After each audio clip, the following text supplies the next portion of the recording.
Ryan Jarrell here for MMA News, and my next guest picked up his second consecutive win inside the UFC octagon this past Saturday at UFC Vegas 96, a UD victory over Jose Medina. And of course, it is Zach the Savage Reese back on the program. Zach, how are you? Good, Ryan. Thanks for having me on. Nice to talk to you again, man. And I guess I'm not used to hearing Zach Reese and a decision victory in the same sentence. You're so used to getting fights right out of there and done with early in the first round. I know you've already been peppered with a million questions about this going the distance, but looking back on it now that you've had a couple of days to digest it, is it kind of nice that you got to show everyone that you can go a full 15 and your cardio still looked good? Yeah, I guess it is a blessing in disguise, but I'd be lying if I said I wasn't disappointed, man. It was a cool streak to have keep going, and I always go out there and try to finish people, and yeah, man, he was tough as nails, dude. I hit that dude with some really solid shots that have put guys down, and yeah, dude was tough as shit. Yeah, tougher than a $2 steak. That's an analogy I heard. And my goodness, I mean, you hit him with the kitchen sink, man, with everything. And some of the shots you hit him with, it seemed like you loaded up with everything you had and just laced them perfectly as far as the precision goes. Was there ever a moment in that fight where you thought to yourself, "My God, what do I got to do to get this guy out of here?" Yeah, actually, in the first round when I had him on the ground, I like passed his legs and I hit him with the left, and I was like, damn, dude. I was like, bro, he ate that. And at the end of the first round, I was like, okay, we're in for one of those fights. But it was cool, man. I do a ton of cardio. I got my resting heart rate down to like 39 beats a minute. Before the fight, so we were ready for it, man. And yeah, it is a blessing in disguise. But I'd be lying, if I said I'm not a little bummed out about it. I'm sure you watched, some tape on Medina leading into this fight. I mean, Dana White made it very clear that he signed him because of the toughness that he showed in Contender Series. Did you feel like this is a guy where, maybe this would be the first guy to get you out of the first round, or did you still think going into the fight that I'm going to get this guy out of here quick? I always prepare mentally to just, go the full 15 minutes. But yeah, I knew the fight was going to go one of two ways. I knew he was hittable. I knew I had, better stand up, I had better skills than him. But yeah, there's just always that tough, the question of toughness, and you never really know till you get in there. But also him being, on Contender Series, fighting at 205. So, and he fought a good striker too there, and he took some serious licks. So yeah, I wasn't surprised that he was able to take the shots. I'm always curious to hear the adjustments that fighters in the UFC or just fighters in general get from their corners going into rounds 2 and 3. What did your team tell you? What were the adjustments they wanted you to make going into the later rounds? Yeah, so my coaches did a great job too. And the time management, they were telling me, time management, because that's another thing too in a fight. Knowing how much longer you have in the round and kind of trying to make tactical decisions on the fly while you're in there. And they wanted me to lay off the power and focus more on the speed. And that's why too with the performance, I wasn't super stoked on it, man, honestly, because there's a lot of stuff that we had worked on, and I said it afterwards, man. I kind of turned it into one of those like Waffle House parking lot fights a little bit, where I was like, all right, dude. I was like, fuck it, dude. I'm gonna try to knock this dude out and try to hit him as hard as I can. But yeah, they were telling me lay off the power a little bit, pop him more, touch him more, and yeah, I'm stubborn though, man. I don't always listen the best. Well, it's interesting that you say that because one of the things that I think anyone that watches your fights, they see this and your previous fights, watching tape on you, but in particular too, in this fight with Medina, the violent nature of your shots, it's almost like you're throwing everything into these shots. You see a lot of other guys, especially at the bigger weight classes, where sometimes they'll throw a jab or they'll throw a shot to kind of like get the timing of their opponent or manage distance. Is that something that you hear from your coaches from time to time about, maybe waiting before you give it your all? Yeah, absolutely dead on, man. I definitely need to touch more, touch, touch, touch, bang, touch, touch, touch, bang. That's what my coaches say. But like especially with the ground and pound, man, I've always kind of felt like I never because the pitter patter shots don't hurt.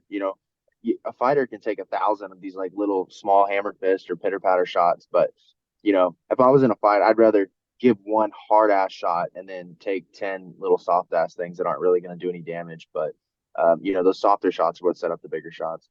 No, no doubt about that. He was talking a little bit throughout the fight. I saw him chirping at you. Did that get under your skin at all? Did it rile you up a little bit more? No, not at all, dude. I thought the shit was funny, honestly, because he kept trying to talk to me in Spanish, man. And I'm like, bro, I couldn't even tell if it was, I live in Texas. I understand a little Spanish, but I couldn't even tell if it was Portuguese or Spanish. It must be some sort of different dialect of Spanish. But yeah, bro, I told him, I was like, dude, I can't. I was like, dude, I don't know what the fuck you're saying. I told him that in the fight. He was like, come on. He just kept saying something savage, something savage. I was like, all right, bro. And it was no, it was kind of funny to me, And then I was rewatching it too. He did. I mean, he did try to like cheap shot me off the opening bell. I don't know if you caught that. I did. Yeah. I thought that too. I mean, I didn't like that when I saw that, but I wondered if that would, kind of piss you off a little bit.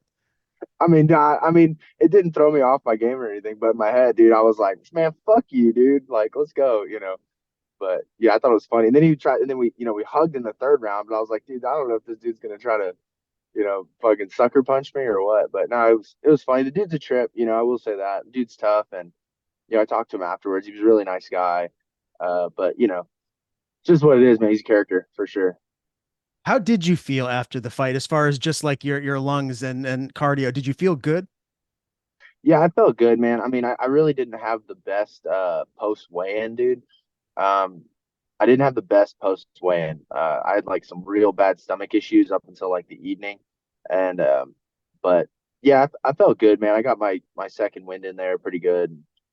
I felt all right, but I still, looking back on the performance, like it's a win. It was dominant, but I really feel like, I mean, that was like 50%, 60% of my potential. And how is your health doing? Like you didn't hurt your hands or feet, like, again, with how hard you hit him, that was one of the things I wondered, maybe if you hurt yourself at all. Are you in good health overall? Yeah, so I did kind of hurt my hand and my foot. I mean, obviously just from kicking the dude, my hand and my foot. I'm gonna get my hand and foot checked out this week, just to make sure, nothing's like no little hairline fractures or anything. And yeah, dude, I really I can't stand it. I'm like sitting around like I want to get back to training like already. Like I enjoy the time with the family and stuff too, but even when I'm here, I want to work out 2, 3 times a day, and I'm gonna force myself to take like 3 or 4 days off. So Well, you deserve it, man, especially after that big performance, racking up your second win in the UFC. How did you celebrate it? Did you have like any specific food or do anything afterwards? it was super boring, man. I didn't even have a drink, bro. I didn't feel like I deserved a drink, to be honest. I went and my wife, she loves gambling, so we went and I watched her lose some money at blackjack, and that was it. Like it wasn't nothing crazy. So yeah, no crazy hangover Vegas story for me. Okay, no, that's not a bad thing. Is there a certain casino that you guys like to play in when you're in Vegas? No, I try to limit her. I'm like the little like Emperor's New Groove. I'm like the good Kronk on her shoulder, and then there's like the little bad Kronk. Let's come on, let's play blackjack. Let's play blackjack. And so no, we she likes to lose money everywhere. So wherever we go. All right. Well, yeah, Vegas is a lot of fun, man. I haven't been there for a while. I'm looking forward to the next time I can head down that way. I wanted to get your take on the main event. Kaya Burrell beats Jared Cannonier. I got to be honest, I still thought Cannonier had another big fight, another win inside of him to get past the younger Barajo. But what was your take on that fight? I'm sure if you didn't watch it, you've seen it by now. Yeah, we did watch it that night after we got back to the Airbnb. Yeah, bro, it was cool, man. I really like that Fighting Nerds team. They have a guy to Mauricio Rufy, and he's a really fun lightweight to watch, man. And yeah, I like the Fighting Nerds guys. It's cool. I think it's always cool when you get fresh new blood. It kind of shakes up the division. And yeah, another impressive victory. It'd be cool if they give somebody in the top five next, I think. Do you think that he could potentially be the champion one day soon? Definitely, dude. Definitely. I mean, I think he's like 29. Like I said, I think he's with a great team. He's surrounded by great guys, and I think he's doing it right. And I saw him fight week and stuff. We were actually signing posters together, and he was really taking it all in and enjoying it. And I think that's a big part of the guys that are able to step into that next spotlight. It's something I try to do too, man. You just got to enjoy it all. Really taking the whole thing and smell the roses. I heard, I can't remember who it was. Someone said that they'd like to see him fight the winner of Nasruddin Imavov and Brendan Allen next. Do you like that idea? And do you think he could beat the winner of that fight? Yeah, yeah, definitely, man. Especially after just seeing his fight with Cannonier. But I think everybody in the top 10 is capable of beating each other on a given night. All right. Well, there's a lot of great matchups to make at the top of 185, no doubt. There's a new Ultimate Fighter, crowned at 185. Ryan Loader beats Valentin there, and he did it rather impressively. What do you think of Ryan Loader in this division? Do you think he's someone that maybe you'll cross paths with at some point soon? Yeah, I'm sure it's possible, man. There's not too many UFC middleweights out there, and I'll be honest, dude, I didn't watch his fight. I saw the highlight of it. I know he's a wrestler, but yeah, I haven't really seen any of his fights, so I can't really speak on that. All right. Well, I had a couple other questions just surrounding this middleweight division, so we'll stick with this theme for a minute. Dricus Du Plessis retains the title, beating Adesanya. Did you think that was going to happen? What's your takeaway from the way that played out? It's always hard to with Dricus, man. I know he surprises everybody because it's I thought Izzy would beat him, but I thought it would be close, especially with Izzy putting on weight. I was like, oh, it's going to be a good advantage for Izzy. But yeah, Dricus, dude, it's got that weird, it's definitely not the most pretty style. It's not like a style you'd probably teach to somebody that's new, but dude's like a freaking tank, you know what I mean? And just comes in there and yeah, just keeps surprising me. So I'm done betting against them, that's for sure. So it looks like Sean Strickland is up next to have that rematch with Dricus. Do you think we're going to see a similar type fight in this rematch, or do you think maybe Strickland could wrestle the belt back away from him? We'll see, man. I mean, the first fight was so close, bro. It's always hard to say, and then it's interesting to see the kind of adjustments that each camp makes, coming into the next one. But yeah, I don't know. I'm more excited about the who gets the fight after that. Rematches don't really excite me as much, but yeah, it'd be cool, especially if Hamzat beats Whitaker. It'd be cool to see Hamzat versus one of those guys.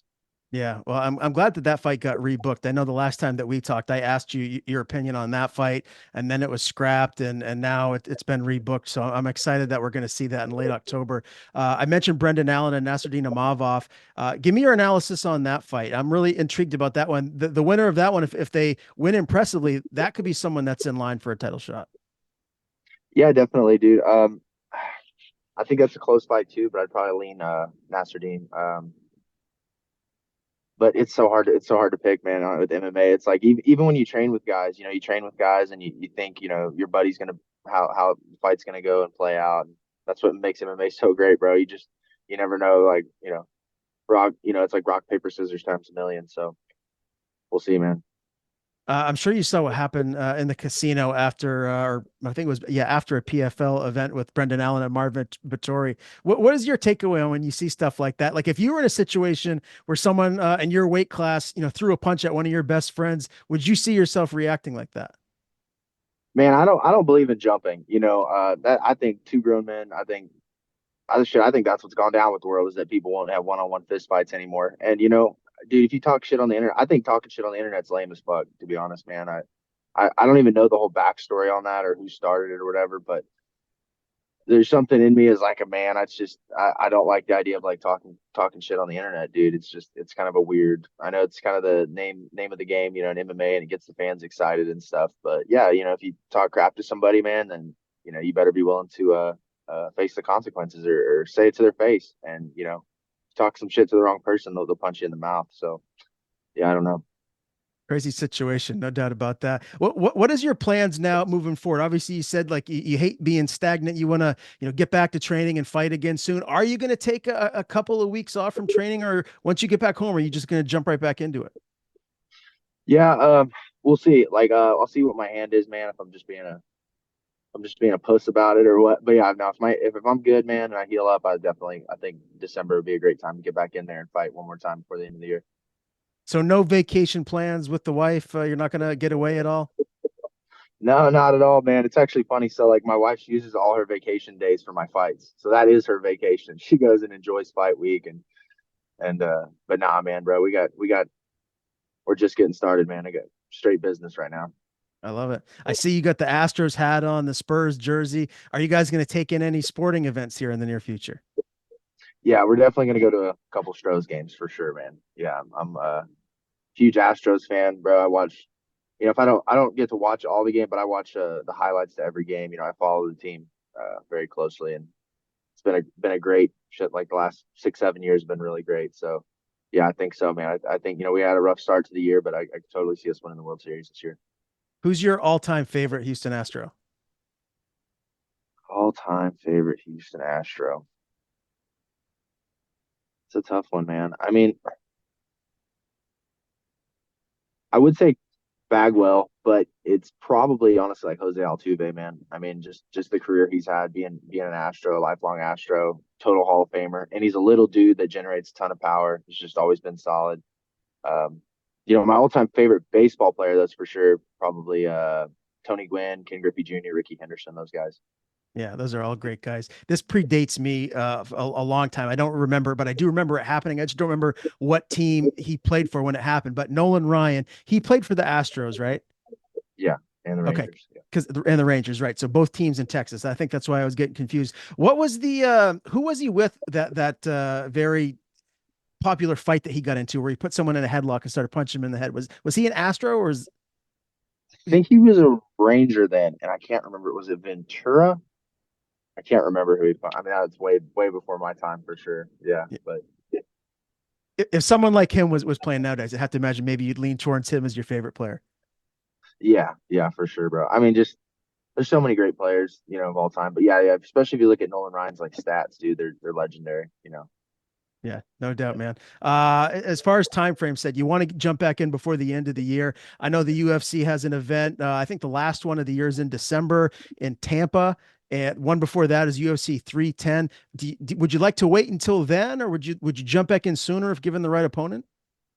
Yeah, I think either one of those sounds great, bro. I mean, Florida's great, and then for sure, if I was able to get on that pay-per-view, bro, that would be absolutely amazing. Because who knows who's coming back for that one? I know McGregor wants it, so of course, it'd be it'd be crazy to be on a McGregor card. That'd be awesome.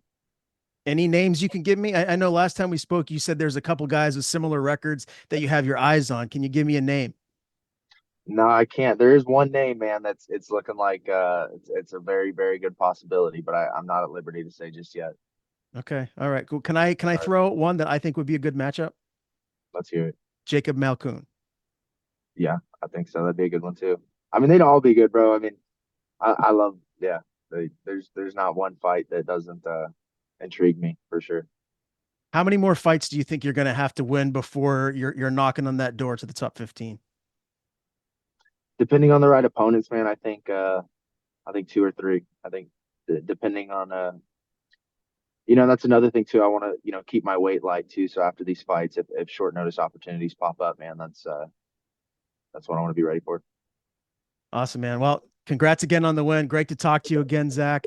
Can't wait to see you back in the octagon whenever that is. Before we do sign off, I want to give you the floor. If there's anything you want to plug or anyone you want to thank, floor's yours. Yeah, man. Just want to thank my team and my town. I'm from the little town of Shiner, Texas, dude. 2,000 people. We got one stoplight, and yeah, the whole town's behind me. It feels great. And yeah, my wife, my family, my team. I think I'm just a product of being around a bunch of great people, man. And love my life, man. Love everyone around me.